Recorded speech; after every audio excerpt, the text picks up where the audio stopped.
نجیب پس از فراغت از لیسه حبیبیه به وسیله سلیمان لایق عضویت حزب خلق را حاصل کرد و روی همین علت بود که در دوره ریاست جمهوری خود عقده‌ها و اندیشه‌های نشنالیستی لایق را در عرصه اجرا قرار می‌داد. جامعه لنین با اخلاص تمام سر تعظیم فرو می‌کند و به سنت خود درود می‌فرستد.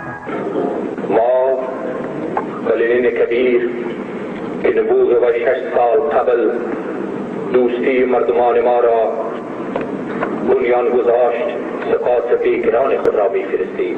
دوستی ما جاودان است، همانند جهانی که ما در آن زندگی می‌نماییم جاودان است. این دوستی مانند امواج خروشان دریا زندگی ساز است.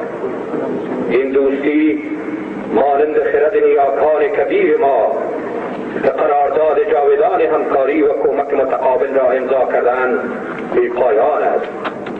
سالها و دهه‌ها خواهد گذشت و فرزندان و نواسه‌های ما درفش مقدس دوستی افغان شوروی را باز هم